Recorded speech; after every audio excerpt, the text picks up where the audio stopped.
one of the most important parts of doing the frame, because for the walls to be square, it's going to screw up the entire house actually fits on the concrete slab and that the slab is the right size. If you start at the same point in the corner and you mark 3 meters in one direction, and if you don't have 5 meters between those 2 points, so after we mark the perimeter and give us a good feel for the size of what the house is going to be.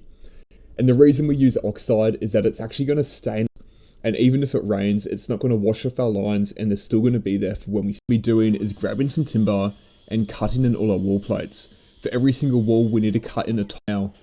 Once it's stood up, which is just going on top of all of the chalk lines that we've just gone through and flicked out, 50 millimeters. And since our plates are nailed together and they're not going to be moving, I can just hook my tape over the plate, and I'm just doing 450 centers and marking studs out the entire way. Is by doing a line through the top and bottom plate, and I'll just tick the side of the line that the stud needs to be in between the architectural and engineering plans to make sure we get the right dimensions, and then also find out what beams and what. At this stage, this is when we go through and make sure we get everything marked out and ready to go. This is on the miter saw, cutting all the studs to length. Alright, so all the walls are laid out, they're all marked out now. Obviously the next thing we want to do is move them out of the way so we've got room to frame some of these walls. Which way's the top?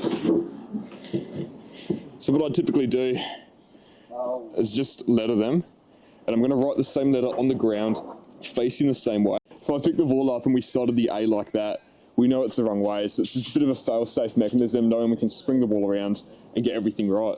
And give ourselves some room to start building these walls. The studs we're using are 90 by 45. Actually using these for externals. For a few walls like this one here, this wall here runs through here, so it's by 35. So they're even thinner. The reason we're switching this, I know for some builders, if you're smashing out heaps of frames, saving a few $100 or $1,000 here and there definitely adds up over time. I always put all the bows facing down, and we make sure the bows face the same way so that it's a lot easier when we go to straighten. If all the bows are facing out on one wall, it means all you need to do is grab the planer quicker than packing out the stud. So this is an external wall, and the way I mark out every single external wall is for the bows to face inwards, and it's going to say, right now I'm just using a battery framer, but on most framing sites you will find air guns and pneumatic guns, which is just a quicker and easier way to go through and nail off all these walls. Most of the external walls we've got, we're either going to have a window or a doorway in them. And for this wall here, we've got an external doorway which exits out from the laundry, and what I'm make way for a lintel. And we always put our lintel in.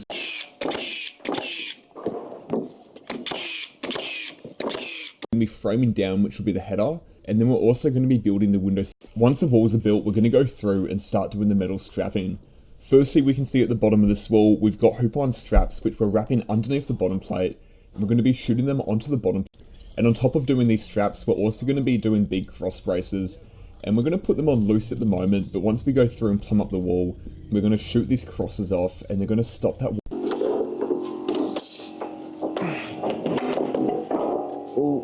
All good? Yep. Flicked.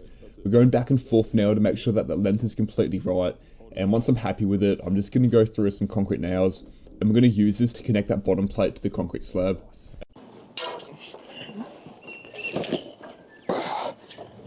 So even with that bottom plate nailed down, that first wall isn't going to stand up by itself. So we're going to get someone to keep and also run in different directions as well to kind of brace them and make sure that the frame's not going to fall over at this stage. Are you happy there? Yeah.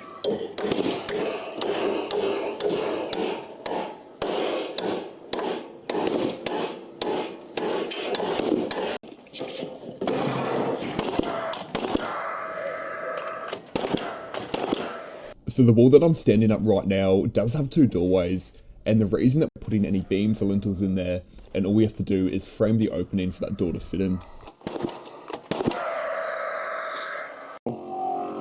But wherever we have a deal like that, we're leaving the last 2 studs out. Obviously, the reason I left the other stud out, we're also going to be doing this as we go. So once it's ready, I'm going to jump straight onto this and connect the frame to it. I might chuck the GoPro back on and I'll talk to you guys through a little bit more on what we're really doing when we're building these, cutting stuff out and dealing with it later. So what I'm going to do is set a bottom plate on like that, hard up to the steel, and then the stud that we pack onto the steel goes down and it can sit on this bottom. And that tap is going to mark exactly where that bolt goes. With that, I'm just going to grab a big spade bit and we're going to take out more than what we need. And our stud's going to sit in like that now, which is going to look a lot neater than doing a random sized nog and having a random stud like that. We'll go through, plumb everything up. I want to plumb the wall up first, and once the wall's plumb and solid, I can put the stud in, shoot it to the bottom plate, connect it to the steel, and then... To plumb the walls up, I'm just going to jump on one side with a straight edge and a level, and when they're plumb, we're just going to shoot off these diagonal timber braces going along the wall, and they're going to lock the wall in place for now so it doesn't on the ground. It is super important that we are building those walls square, because this wall that we're playing with right now was slightly out of plumb, which probably means that it was out of square when we built it slightly, carrying them. They can also twist and move out of plumb slightly. So that's why when we install those cross braces that are next to me, they're on super loose at this point. So we can go through, plumb the walls up. We've got heaps. Give it a tiny pull. Yeah, that's a tiny pull and shoot. That's good. Yeah, that's good. Sweet. What I want to do though is just plumb the stud up by itself. It should be pretty much flush with the end of the plate, which it is there. The frame shouldn't pull out. The steel had a bit of movement, so this should only move the steel. Nice, that's pulled in, that's good. Okay. That means as we work our way along, all the steel is going to get pulled in right. This beam here is connected to a few more columns at the front, so now by the time we get there, they should relatively be plumb if we pull this one plumb. Both directions. The nogs will straighten that.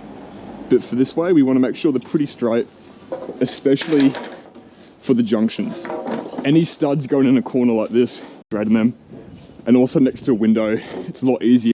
I didn't mention how we don't really care if they're bowed in and out that way. If it's massive, we won't use it. But the reason for that is those horizontal timbers and use nogs in America. I think the biggest reason why we use them and you don't, I think these two walls here, for example, will get plied. The reasoning behind that is a ply acts as a brace so that the wall doesn't move side to side. We're going to have to go through and do a double row of nogs. Everything about it is great. So in case you're watching this video, which I'm posting about a year. Alright, so we've got all the studs nailed in. Now what we have to start doing is obviously going through, marking out where these nogs go, and we're going to put them directly in the center of the wall. Chalky on you.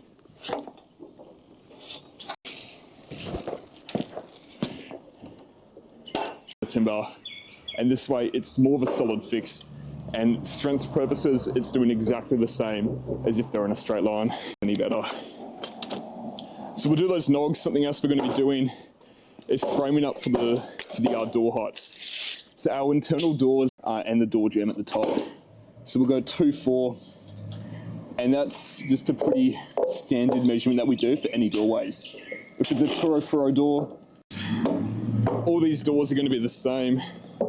That's going to be the top there. So I'm going to go 2-4. I actually don't really need a marker on all of them because what we're going to be, and then we'll get our stud height. Well, a little dropper height, which is 185.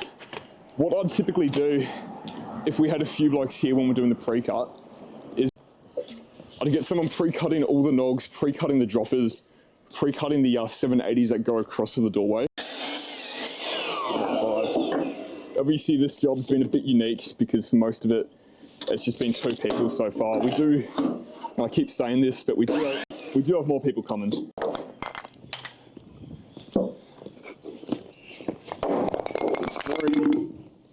Actually, I didn't speak about this in the mark out. That's the reason why we've got so many studs close together here compared to everywhere else.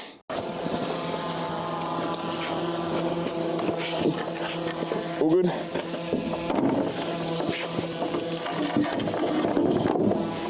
I couldn't make it on site yesterday, so we were in the middle, which is great because we do want to be working on that today.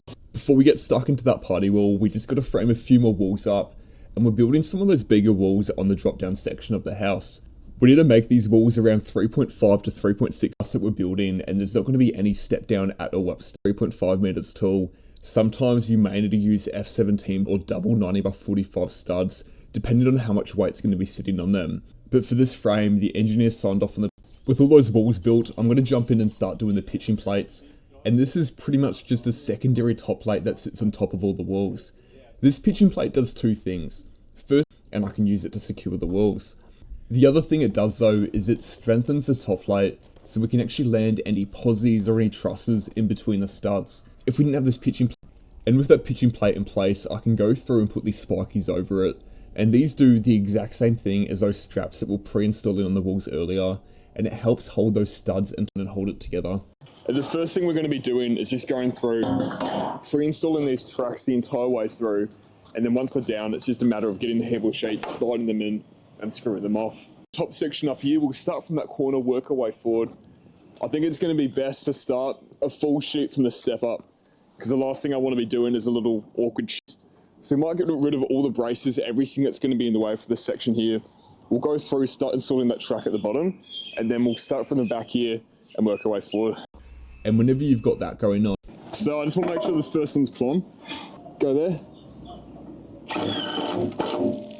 Yeah. And that will help seal any air gaps. That's good. I want it to be too far over so it hits. Yeah, no. And then now we slide it across, and this is going to guarantee that it's hard to.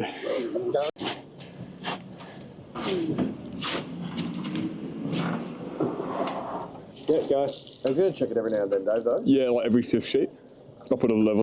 All right, so that's the first 10 sheets done. Every 10, some of this foam. Do you want to load that up? We got some glue here for it. A fireproof glue that we're going to be using. Sweet. Oh, it's stuck on really well, to be honest. Happy with that. Now though, I want to get it set up here, and I've actually got to build a wall going all the way out through here. The reason we haven't done it yet is firstly, it is a separate height to the rest of the frame, so we've got to individually, shouldn't get wet, but in case moisture or water does come into these bottom plates, the treated pine isn't going to rot away over time. So this is going to be a bottom plate for this wall here, and also a wall behind me as well.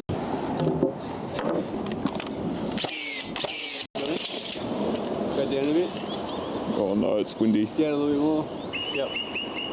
Yep. 2708, please. Yep. Thank you.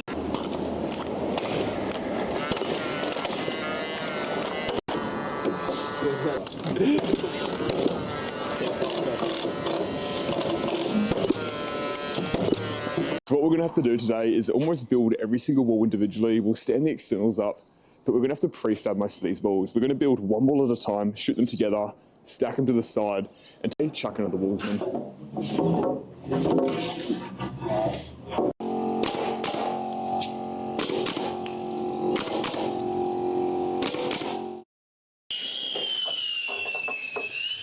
Grab a nog and we'll walk it back to where we were. And then let's bring it down. And plane the studs back, because all the bows are sticking out. So we plane the studs back more than enough so that this sits inside the studs. So when we straighten it, they're not going to be in the way. Happy there?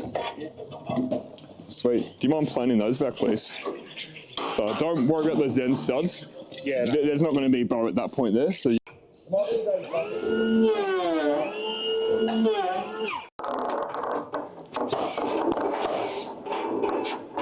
Yep, to you.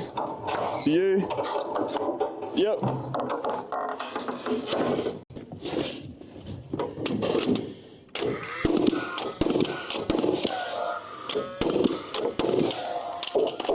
We're properly stuck into the job where we just finish off everything to do with these walls. And these are things I don't typically use in many frames, but they're a superior bracing method. The reason we're using a power truss right now is because we don't have much room. That's why we need this specially engineered metal power truss, which is going to brace that steel column and won't allow any movement. Down 200mm into the concrete. We're going to be filling these holes I'm drilling with chem set and then putting a threaded rod in there. And once the chem set's dry, that rod is not going to go anywhere. So I'm going to go through and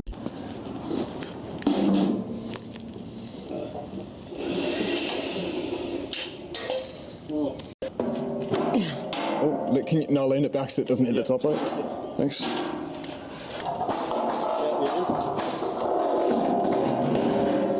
Quite easy, as you probably would imagine. What I'm going to do is jump on the concrete screws and start screwing our frame down to the slab, is where the ends of our bracing are. So we've got two other types of braces that the boys have been installing today. We've got the cross braces support. We've through these walls, we've got the ply sheets of bracing, a lot stronger than the cross braces. So for all of these, and and done the power trusses. I haven't really done... With the walls done, we're going to jump onto the subfloor, and the first thing I'm doing is setting up this laser level above the wall height, and I'm going to go through and find the highest part of the wall, and this slab is special, and that's just following the slab below. Have everything completely done, ready for posies. That won't be the case, but we'll jump up to this now. We'll do as much as we can, packing the steel, putting beams up, and I'll just talk you guys through what we're doing. Thank you.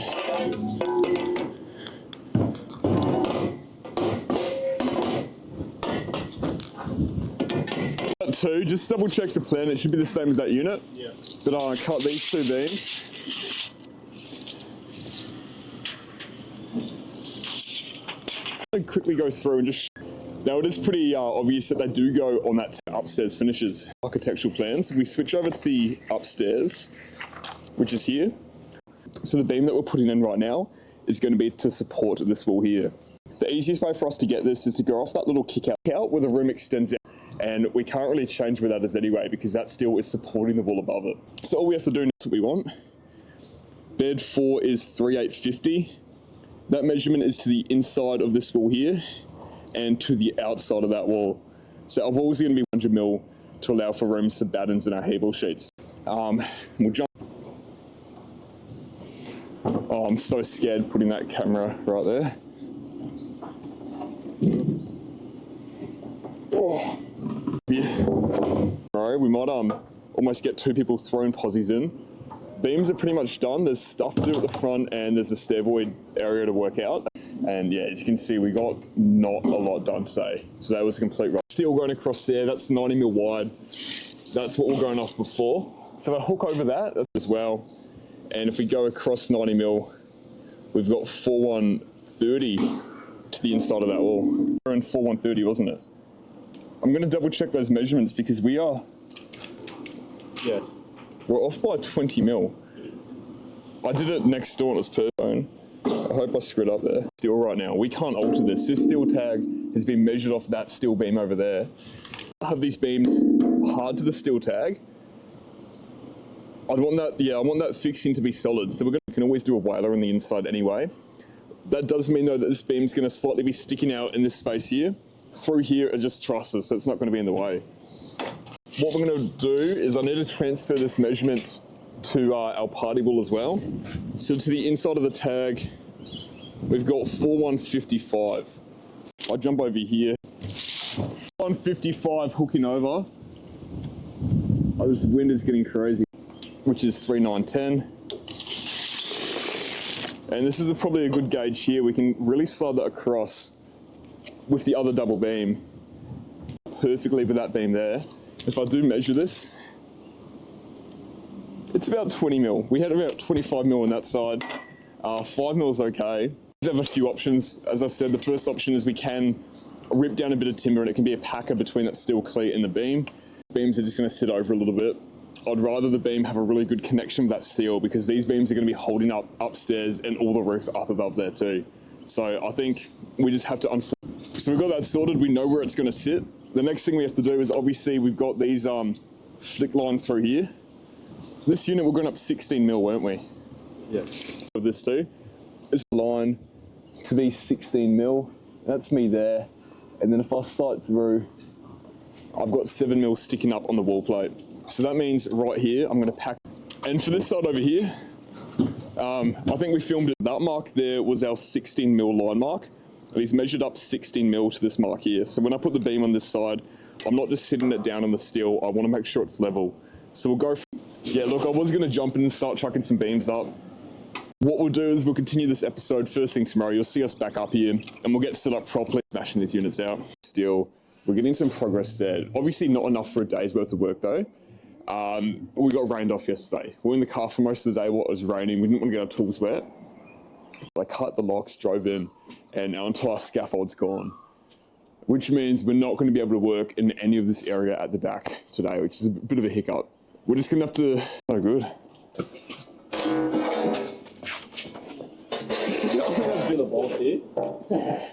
Yeah, he's got them, yeah. There's no way. We're up here. That is our scaffold right there. At least one part of it. Forms. was over there at the back. Front gate's been broken, loaded most of the time. So still, yeah, we don't have a scout back up here. Start to the day. So we'll move high, and they're going to be, 16 mil from that mark, which is almost top plate. So they're going to finish there. So for this steel here, we obviously want to do a top plate and a posi so that we can shoot the bottom of the posi in, and it stops it rotating back and forth. What we'll do first is, we'll focus on a bit of 90-45 at the top. If you could please cut from 45 at, go 4020, please.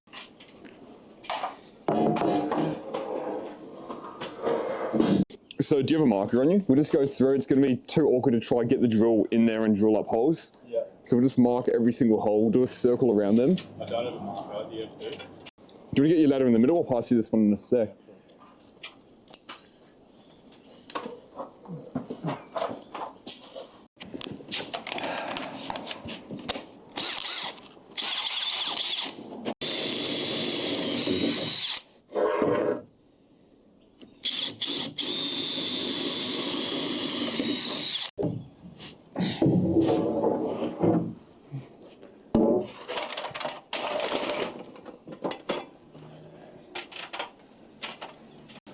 That should line up. Yeah, really well. That's good. These.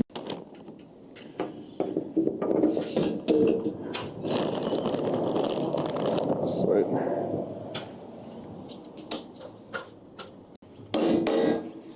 So right now our posies are going to be spanning from that wall into the steel. Something we also have to think about though is what's going to go on the other side of the steel. We're going to have, I'm pretty sure, small trusses running through there. What's going to be put in a beam on the outside so we can shoot into. You want to grab a clamp and yeah, we'll jump on your ladder and we'll slide this one up. I've measured this one to be longer, so it's actually going to sit on the, I want to mark all the holes in this one, drop it down and pre-drill it, then install this side as well, mark all the holes, drop it down and install it. That's good. Let me know when you got hands on it. Yep.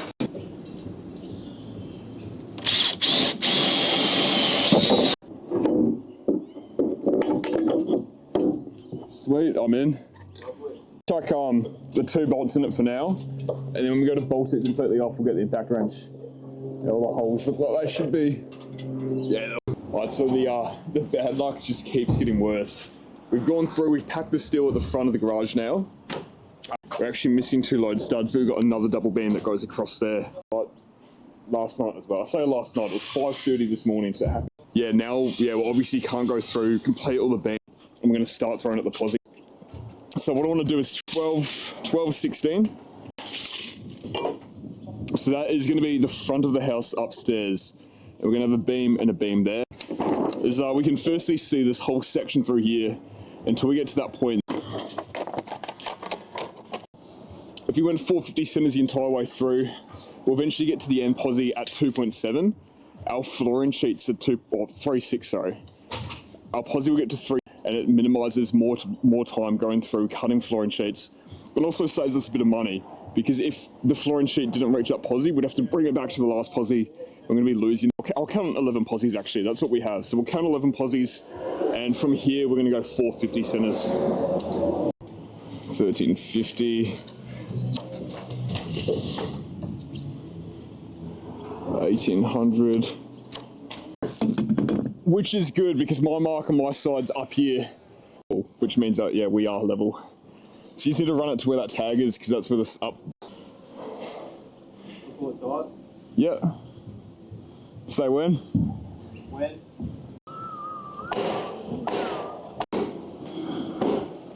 What I'm going to do instead, because we got that bow for that beam, I think it's a bit of a wavy cut too. The line was going right through there. Again, that and positive. So yeah, beams butt into that tag.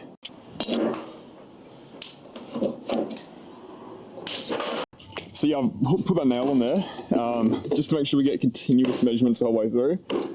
If I kept moving my tape like this, move it off slightly, we lose a few mil. If I do that a couple times, suddenly 36, 4050, 45, 4950. Oh, cool, cheers.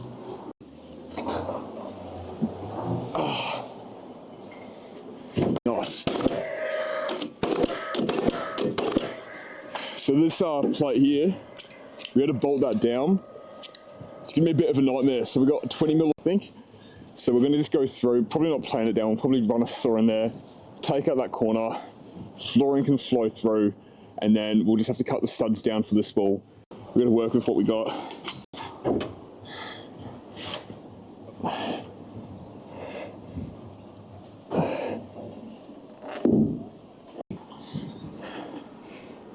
About there. Nice.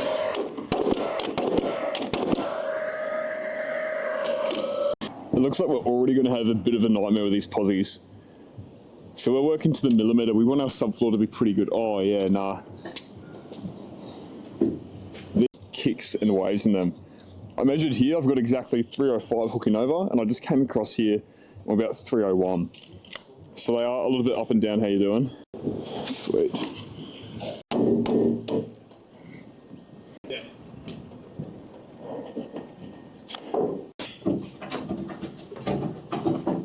So I've got it on the mark. And now I'm just going to be measuring down 45 mil. And that's good. For this one we do have that chalk line through there.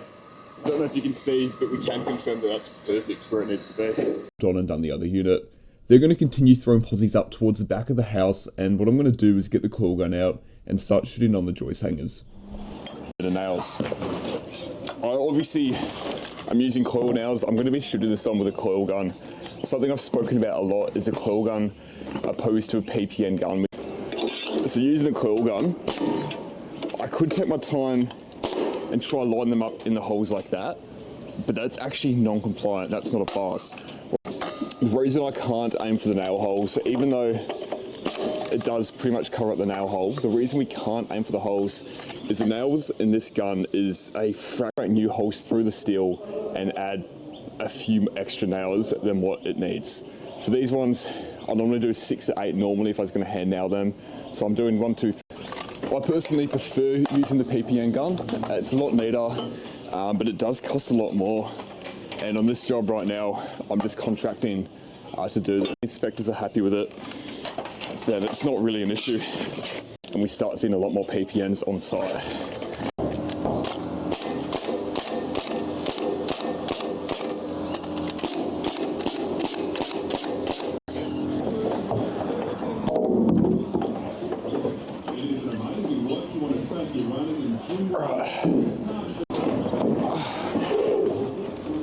Through. And what a strongback does is it supports.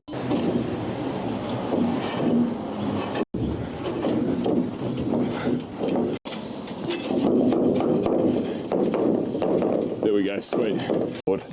The main thing that this is here for is to stop any squeaks in the future.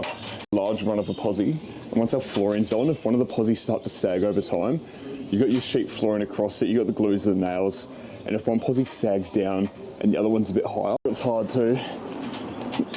Oh, it was on. Sweet. I'm going to get 2 nails in each. We've just got a new scaffold dropped off. Unfortunately, it is a bit smaller, and it's not as long as well. So before we had the scaff that we could reach both sides of this up here, so we could jump up. Not going to be able to do that. I'm going to set the scaff up. We're going to see how big it is, but hopefully it is still all right, so we can go through. I can go through and try to pack all the steel.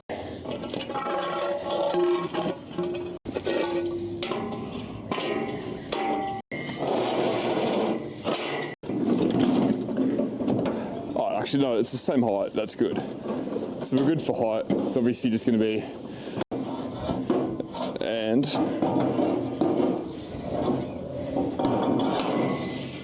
So obviously when they should be all good.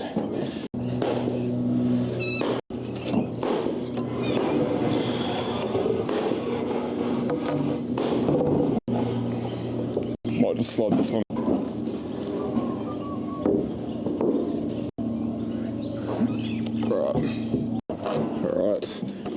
What we will be doing is getting the same hoop on, and we need to do a big cyclone tie over all our beams. And so the straps will go underneath this plate here, over the beam and wrap down the other side. These together,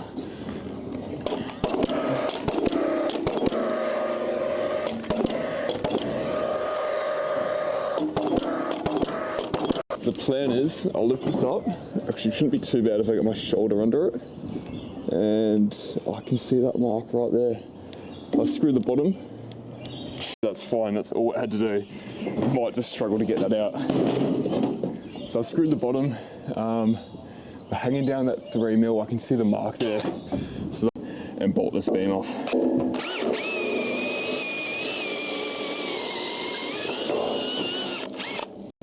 Let's see if we've got enough juice to get this out. Oh, it's fine.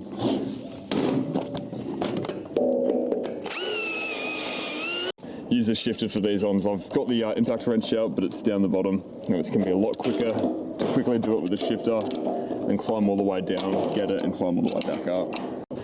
Alright, so the guys are finishing off the posies next. What I'm going to do now is run through, tie down the posies, and build all of the little nibbles that we have to build to support the flooring. These posies through here, and same as those posies over that steel there. So we've got 81mm there. Right.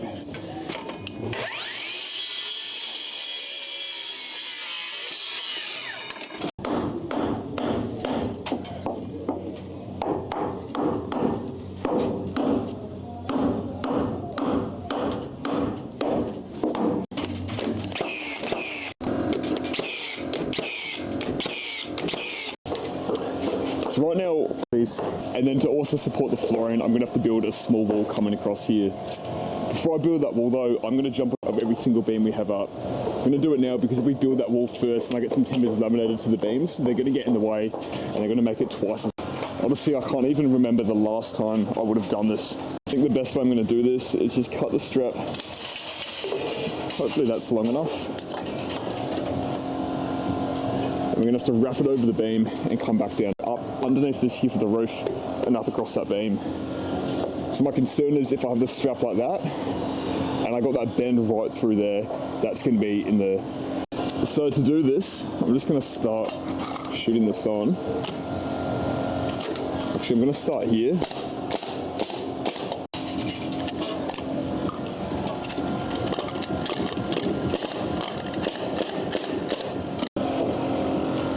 Most of that twist to be up as high as possible in the roof space.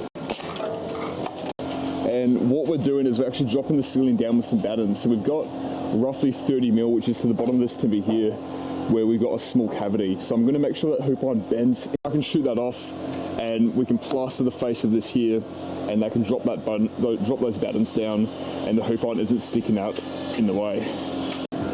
Cut that back very slightly and we'll just wrap it around the corner.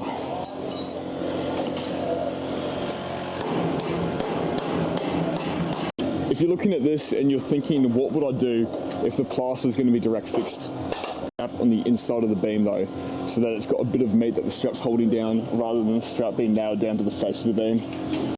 So I'm just quickly going through, I've built this first little nibble here, following this wall the entire way. I have to go through and do them afterwards. Especially for this frame, I'm going to lay a straight edge across the top and individually cut every single stud because the walls, yeah, look at that. That is actually pretty shocking. We've got about an 8mm hump there. We'll throw the straight edge on the top and we can also double check how level these posies are.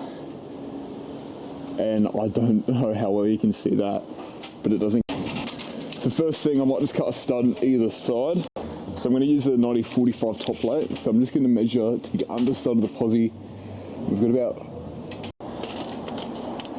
and 269 on this side. And even though there's 7mm difference, you can see how much of a hump there is. But we didn't even look at it. You can look at that thick line through there. That is our level line. And because this is a staircase here, this wall is going to run all the way up and match it in with this lower wall. I can actually hit that over very slightly. Just for now.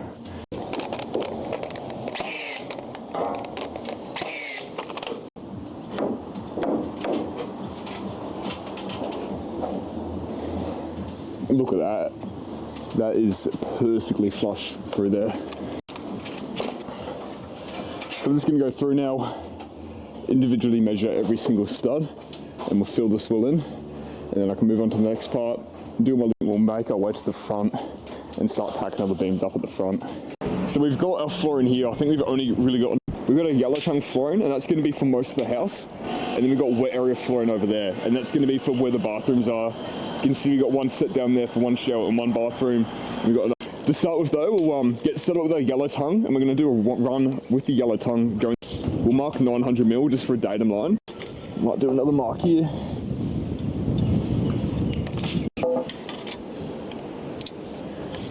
Have you got the coffee there, John? I've got one on me. Oh, you do? Yeah, all good. I'll walk it down to John. Oh, I just want to check it because we do have a bit of wind. Yeah. And it could foul if we try to flip it the entire way. Yeah. Tight.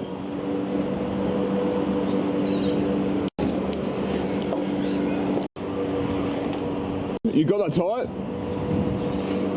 I'm going to flip your side first.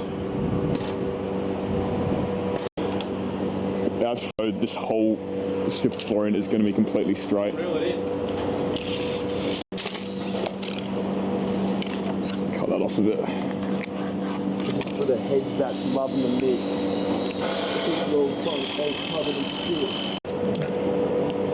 Where's that line? Oh, it's right there.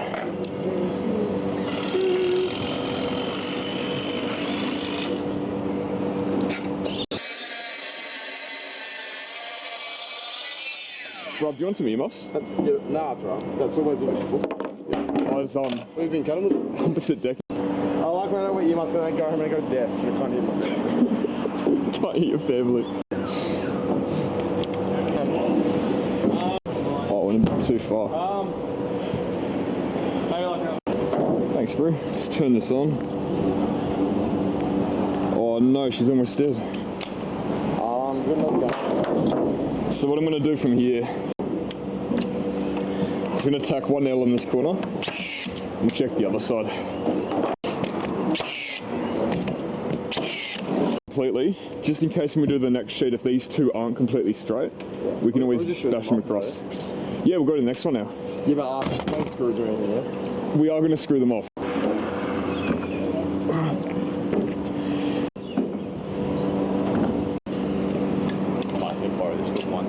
Yep. Cheers, bro. And come down. It's slightly hard to... Dude, that's with a track saw and the cuts are so out. Yeah, how does that happen with the truck saw, mate? It's the truck, mate. I'll tack this.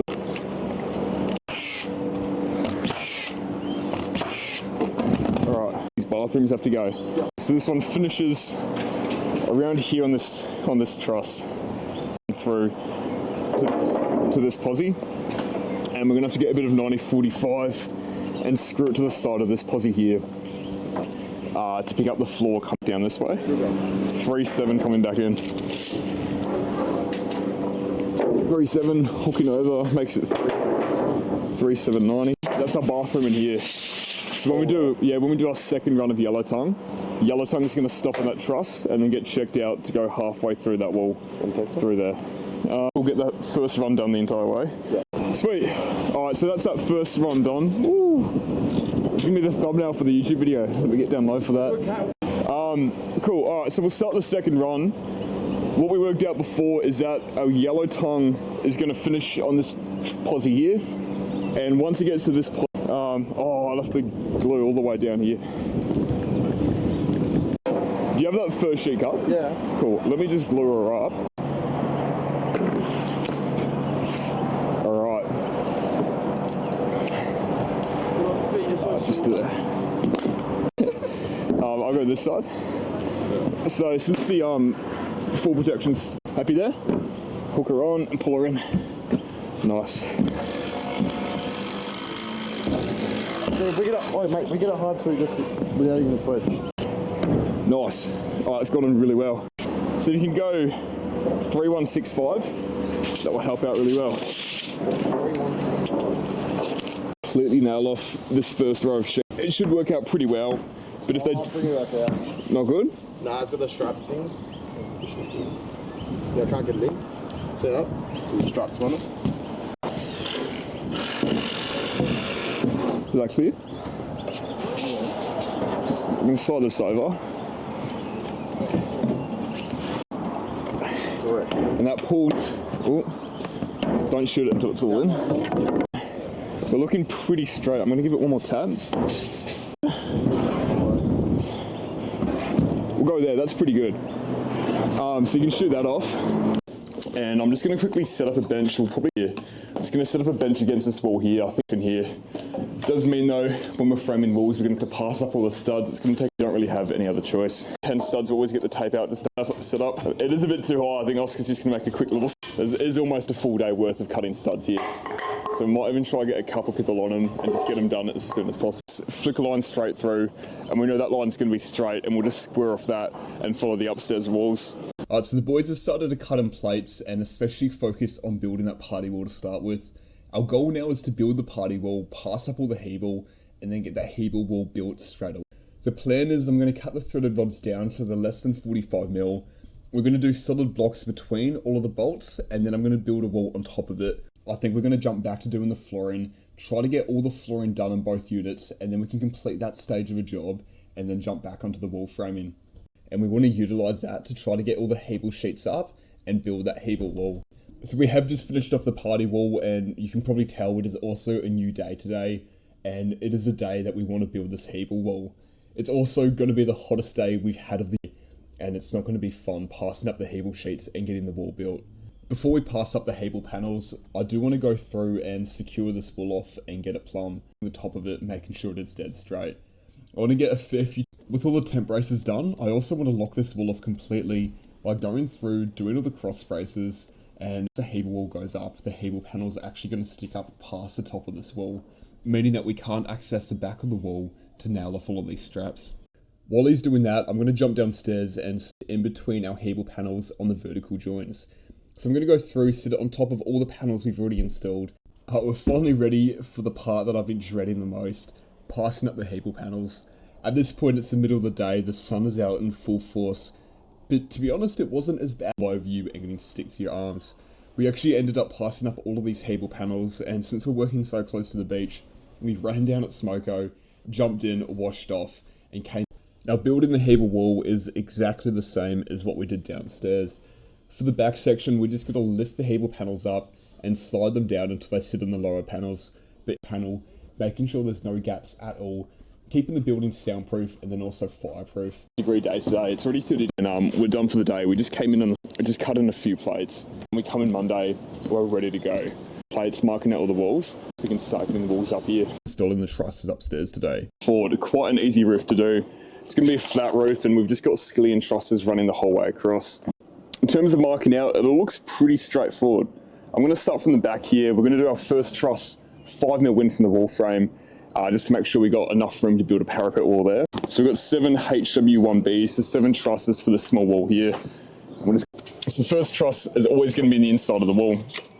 I'm going to mark it there, but as I did say, when we stand the truss up, we want it to be even 10mm across, edge off every single stud so that the wall isn't pushing out of plumb. So we've got first truss there. It's going to be quick as if we go 6. I might just throw a nail in there for us to hook over. This for every measurement. So I do 600 there. And if I wasn't holding that exactly in the right back and forth, by the time we get to the front of the house, they can be a lot. And we did have 7 trusses for this room. 36. So that probably took about a minute there, and that's this first little room already marked out, because obviously the wall kicks out there. I can't hold my tape on that mark when we're out there, so now I know if I butt into the side of that wall, I've got to do my 600 spacing and minus that 440 for the knee on the inside of that wall there, to pick up that box gutter running right outside the wall over there. And I'm going to chuck it on this side. We're going to go 445, and what that's going to do is put this neck, because we need the truss for that little bit there to hold the corner of that roof where the wall sticks out. Got measurements at the bottom here, which we can follow. Outside of that little wall in between, and it's going to be for our other skylight truss. Where we're looking at, our skylight is going to be one up. The boys have actually just jumped down. They're starting to get the trusses. I'm just going to jump back in here, get a gun set up as we go. On a ladder to the other side, we can just keep doing 600 centers, throw the truss up, and just smash this roof out. No dramas. This one, just, do you want to go over your head to where it needs to go? Yeah. And just make sure that you do nail it in at least. In about 3 mil, I reckon.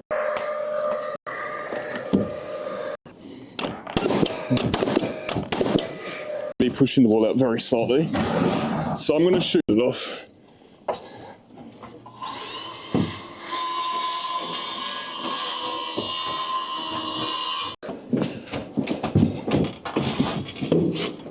Hope the stud's pretty straight.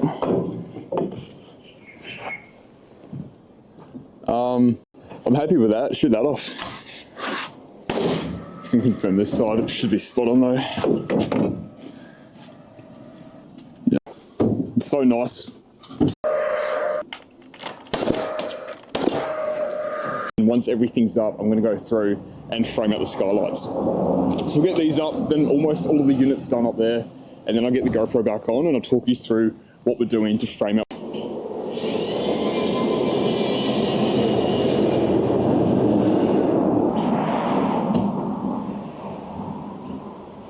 Alright, so obviously we've just left. I did say I'm going to jump on them now and do them. The delivery of timber to keep going over here in this unit. There are a few walls to build in the front. It's got to be stuff that's already in this episode. Everything set up here. I'll continue this video going through the roof and everything else.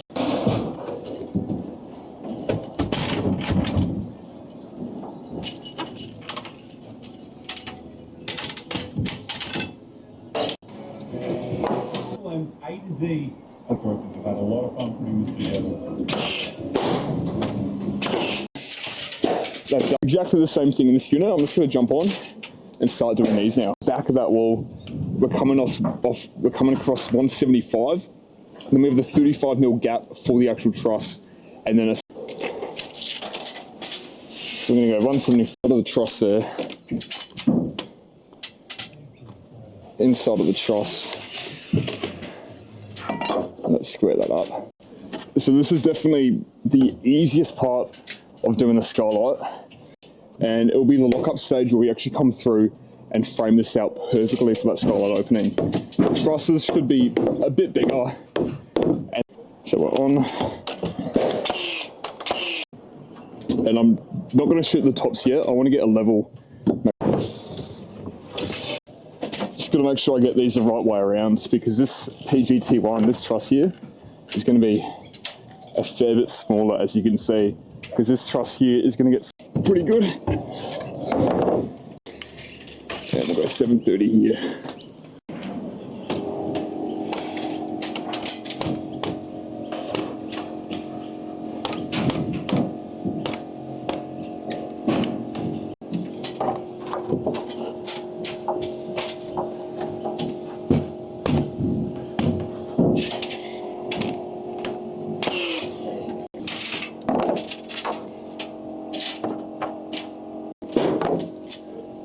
Sweet.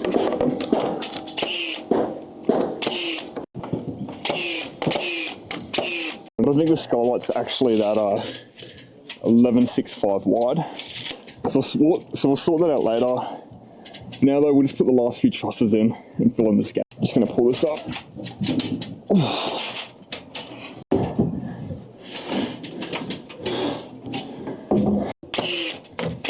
Nice. This is the last piece we've got to put in. I think this is probably the smallest truss I've ever seen. I don't even know if we can call that a truss. It's just a few blocks nailed. But this one's just to go on the other side of the skylight. Side roofing mountain that runs the whole way through. It's going to be a little bit awkward. There we go. In about 2 seconds.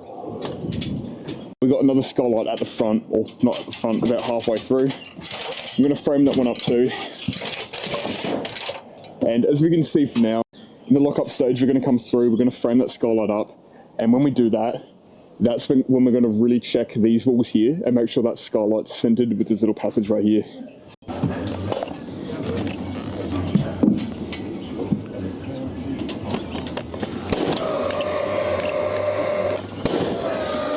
It's way way around the house, which is going to firstly hide the roof from street level, and secondly be a wall that we can attach our trimming blocks to for the box gutter. For the box gutter, there's a few different ways that we can build it, depending if there's going to be a sump at the end or if it's just going to be a rain head externally. For this box gutter, creating the full for the box gutter. All that a boxy needs is a full of 10mm per meter of the truss, but instead we're going to pack out the truss and just do a trimming block across.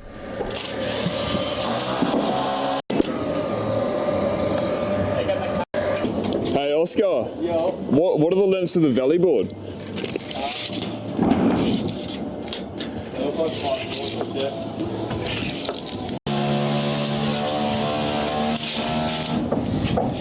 Four 730. 730? Yeah.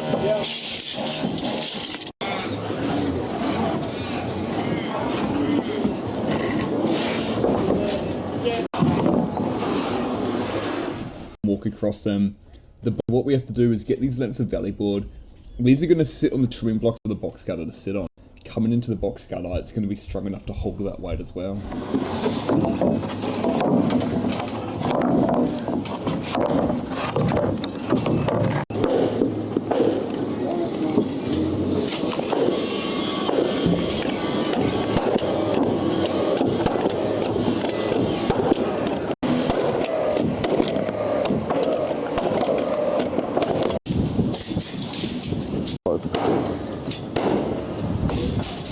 What I'm laying out now is the speed brace on top of the exact same way as the cross braces that we had on the walls. The truss plan shows us where to put this stuff, and we just lay it in crosses on top of the trusses, nail it off with some clout. So we actually just we were needing one now. What I'm going to do is go through, cut all these to size, basically build 4 skylights on the ground, and then jump up on the roof. I'll get someone cutting for me, and there's going to be kind of like this, with the 140 sitting on a 140 beam. This can be used to hold the weight going across the trusses, and that's also used as a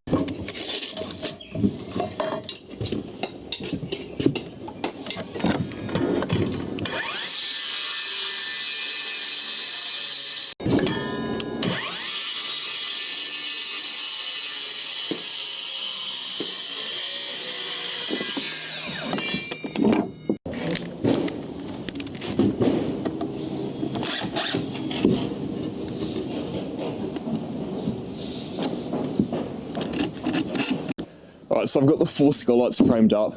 What I'm going to do before we pass them up is just go through where the roof is square. I want to check that they're square. If they're not square, we're going to cut the roof.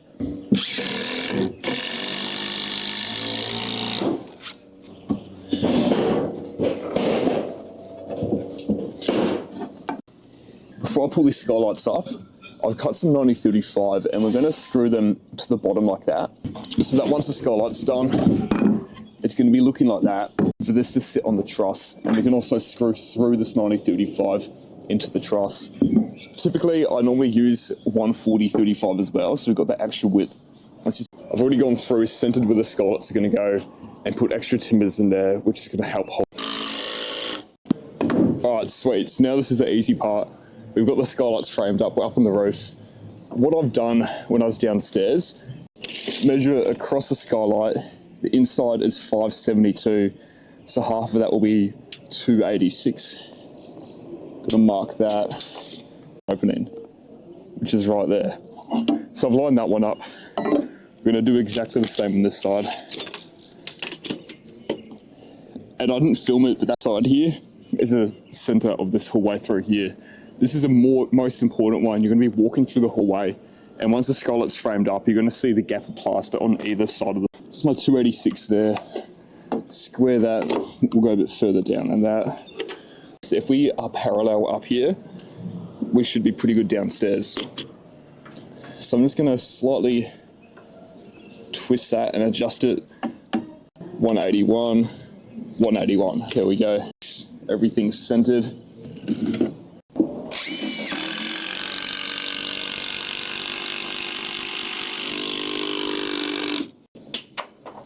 And there you go, the upper side of that skylight's ready to go.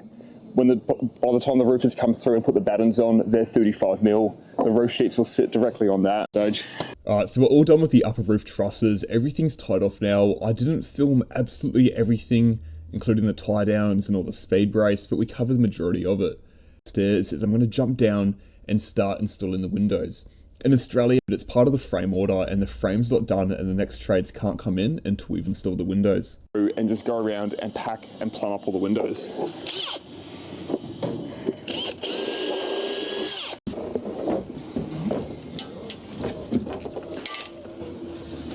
Nice.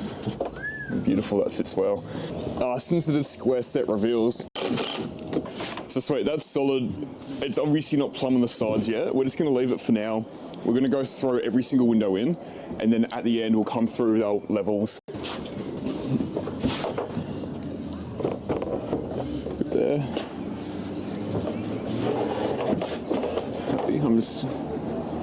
I've also got my laser set up, and we want to make sure all the tops are the same height. From the front of the house, you'll be able to see all the tops of the windows.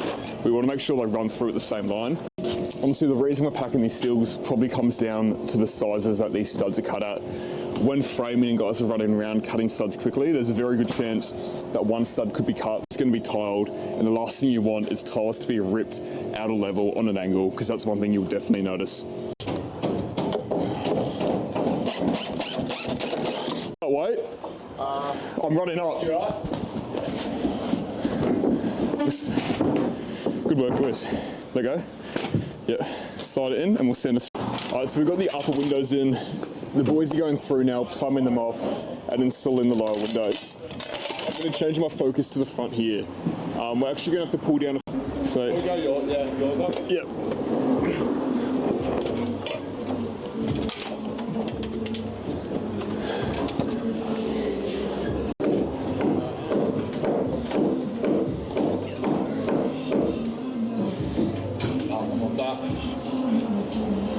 Let me know if you want to go to you.